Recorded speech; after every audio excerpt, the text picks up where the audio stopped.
So, Sasha, it's nice to finally meet you. Same here.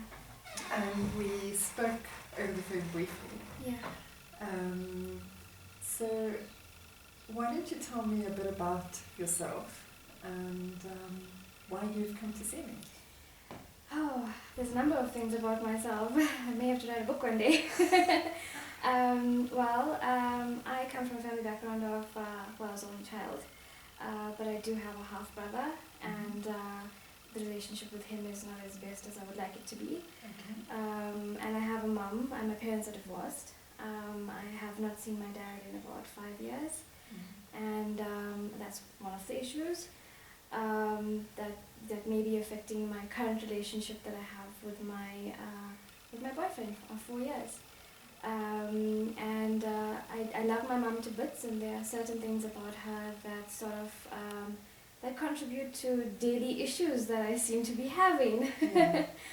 So but more about me. I'm a fun-loving person. I was highly sensitive at one stage, but I think that I'm finding some sort of strength within myself every day. I think strength is more my sanity. I work every day. I wake up and work kind of actually keeps me occupied. Okay. So, you've mentioned quite a few things. Yes. You've mentioned the fact that you're an only child, your half brother, the fact that your parents were divorced. Yes. Your mum, you seem to be having some issues around her. So there seems to be quite a few components to, like in everybody's life, that sort of makes up, how you function and exist in this life, and where your pleasures are and where you're facing your difficulties. So I take it that all the things you mentioned, your brother, your mother, the divorce, your dad, your current relationship, there seems to be a lot going on. So I don't want to just assume that to just jump into one of those. Which do you feel at this point in time you would like to talk about, maybe that's impacting you the most, that we can maybe try and look into it, in a bit more detail, and then obviously moving forward we would need to discuss what are our goals going to be for the sessions when we meet. What you hope to get out of the sessions, and where it's going to go, and how we're going to work towards a place where you can have fulfillment and peace of mind and function. Like you already mentioned, you derive strength. I'd like to know more where you get that strength from, what creates it, and see where we can sort of bring some more balance into the other areas of your life. So if you had to, because obviously in all our sessions we'll go through all of that, but if you had to choose one that you feel is the most sort of pertinent for you to discuss today, where would you start? And then I'd also like to hear more about your strength, because I think that's important to recognize what's good in your life. But let's talk about one issue today that you feel you'd like to focus on. I think it would actually be my mom, because if I put her, so if I'm in a mind map and I look at my mom is sort of connected to every other block that I put in that mind map. So it's Sasha, and it's mom, and then it's everybody else. So the relationship that I have with my mom obviously has a chain reaction with the relationship that I have with my brother, as well as the relationship that I have with my boyfriend. Okay. And the relationship that I have with my mom has been recently very shaky, because I was away from her for a period of 7 years, and in those 7 years I didn't have my mom in my life, so she wasn't there for the crucial teenage years. And so when I did meet her after 7 years, it was like meeting somebody that was foreign to me, like a stranger. And so it obviously did take a lot of time to build a relationship with my mother. It was almost like starting from scratch. And then suddenly I had a boyfriend, and that changed everything, because now my time is not 100% my mom's. It's now split. And it's almost as if at certain points I feel like I have to choose amongst the two of them. And it's not nice to choose, because I would like to have a stable relationship with everybody. And then when it comes to my brother, it's the decisions that my mother makes that impacts the relationship that I have with my brother, because it's unfair. And it's almost as if I feel like she's not equal with her kids. I know she loves me because I'm like almost, if I could put it, the darling child. Because I give her so much of love and respect and adoration.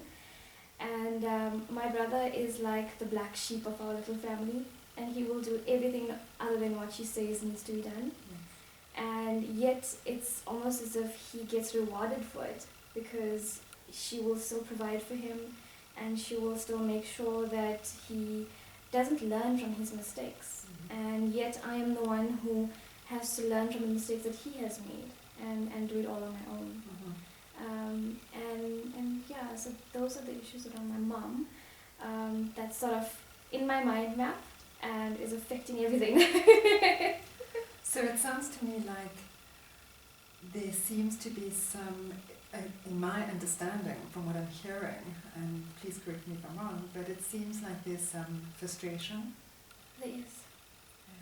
There is. It's a build-up of frustration because I cannot influence my mom. It's something that she has to do. I can simply just advise her. And at times in our relationship, I almost feel like the roles have been reversed, that I'm the mother and she's the child. That's interesting, because one of the questions I wanted to ask you is, you were separated from your mom for, you said, 7 years. Yes. During a critical developmental phase of your life. Yes. And something came to mind that it seems now in your relationship with your mom that you do a lot for her. Now, it's quite interesting, because do you feel like possibly there's a sense of responsibility on you to be doing those things? I do. I'll give you an example. When we had a break-in this year, and I almost felt so responsible for that break-in, because there was an altercation that occurred between my mom, myself, and my brother in November last year, and he moved in. So I had no choice but to move out, because it's very uncomfortable to live with him, and I had the option of moving out. And so I did. And then in February, when that break-in happened, I felt like if I was there, then it may have been different. Then it may have been that the people who broke in would have seen that somebody was in the room and using that room, and they wouldn't have targeted the house. And then firstly, I blamed myself for that. I held myself responsible for that, and I shouldn't have, but I did. And then my mom went into a frantic she was in a bad place at the time of that break-in. She could not think, she could not move, she could only cry. And I had to be the parent again. I had to make sure that I drove her to the police station to get a statement from her. I had to take her to trauma counselling. I had to call the insurance company to make sure that they came through. I had to get AT to come through and upgrade the security system in the house. I had to make sure that the insurance company sent somebody to cut off the tree, because that's how the burglars entered. And it's like everything that I had to do. And I had to also make sure that the dog was fine, because they poisoned him, and I had to drive the dog to the vet and make sure that they gave him the medication and make sure that he was taking his medication every day for a week, and she was off work. So it became like I was the parent, and I felt responsible for my mother. It almost seems quite overwhelming. It is, and it almost becomes too much. So it's interesting, because it's almost like you've taken on the role of the parent. It's almost a role you would expect, your mom to be taking care of you and doing all those things, but it's like that role has been reversed. Yes. And what I would like to understand, and maybe we can do it through some other sessions together, is why your thinking has gone along that sort of route to feel like you're responsible to take care of your mom. And maybe if I understand a bit more about your mom, but I know you did mention to me over the phone that she is working and she is very capable. Yes. And she is responsible and is able to care for herself. So what I would like to look deeper into is why you have a sense or a need to look after her and take on that responsibility role. I think for me, my mom has a card that she really likes to play. It's called emotional blackmail. It's almost as if and she's mentioned this before, because she carried me for 9 months, it's almost as if I owe her my life, type of thing. And it's also because I was going through a very bad phase over that 7-year period, which she would know of, and she could sort of relate to, because my dad wasn't the best of parents. He wasn't, well, he's another story altogether. And so she sort of felt that when she removed me out of that environment, I owed her the rest of my life because she did that. And so the emotional blackmail continues, and it's almost as if I find myself having to choose between her and my boyfriend, and she would say like really insensitive things, such as, I see you found a new family, and she can see that this relationship is really progressing. And so to her it feels like at every year, at every straw, at every end, she's losing me slowly. And that's what I think she feels, and I try my best to make her not feel that. So I try my best to be there, and I try my best to play my part as the daughter. But it also would make sense for her to play her part as a mom, because I feel like I'm the mom. So Sasha, what's interesting is you use the word emotional blackmail. Correct. So you can see it happening. Right? I know. So it's not that you can't see it. It's not like I'm sitting here and I can see, but hang on, this is emotional blackmail and Sasha's not seeing it. You can see it for what it is. So what is it about that, if you can see it as clearly that this is emotional blackmail, and she's using all these instances of having taken you out of an environment with your dad that was unhealthy and feeling like you owe her your life. Do you feel that way? I mean, you can see it's emotional blackmail, but how do you feel? Do you feel like you owe her your life? No, I don't. I feel like as a daughter I have a responsibility towards my mom. And don't get me wrong, I love her to bits. And the love is there, the love will always be there. It's just that I think that the way we started off our relationship was as friends. And I'm guessing that that's where the problem started, because my mom would rely on me for emotional support and mental support, not really physical. And I have been there. And she's never really, and she's my best friend, and I'm her best friend. But at the end of the day, we are mother and daughter. Yes, which is quite an interesting concept, this mixing friends with a parenting role, because it's almost like with a friend, there's still boundaries in place. Yes. And there should be boundaries in place to a certain extent between parents and children, and it seems like that boundary has been blurred a bit. So you want a mom, I'm assuming, yes. that behaves like a mom, but at the same time you've got a best friend. Yes. And it seems like those roles have been a bit, the boundaries have been a bit blurred. True. So I think what I would like to do with you over the next couple of sessions, because it seems that there's a lot we can talk about, is I would like to look more into discussing with you thinking, and how the nature of your thinking creates your feelings and creates your behavior. And the reason why I would like to discuss that with you is because everything we experience through life is through our thinking. So the way you're going to think about your mom, the way you're going to think about the relationship, how it should be, how it shouldn't be, what's right, what's wrong, is going to impact that relationship. It's going to impact your relationship with your boyfriend.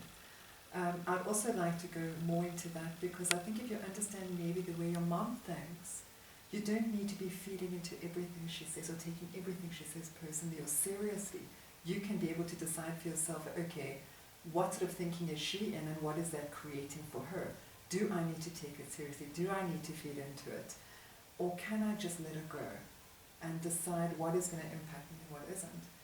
Because if you think of the state of our minds and how busy they are all the time, if you're thinking about your mom and worrying about her, your brother, your father, your boyfriend, and trying to integrate all of this, you could be incredibly busy thinking all the time, which is going to lead to certain feelings, certain behaviors.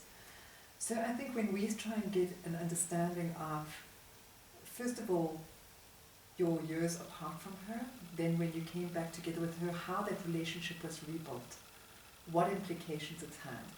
And I think also we can discuss about how to set boundaries between your relationship with her and your relationship with your boyfriend, and how not to almost separate them, that one doesn't impact the other, because it shouldn't. a relationship with a parent should be a relationship with a parent is very different to a relationship with a boyfriend. And what I'm hearing is that there's almost a jealousy from her. Yeah.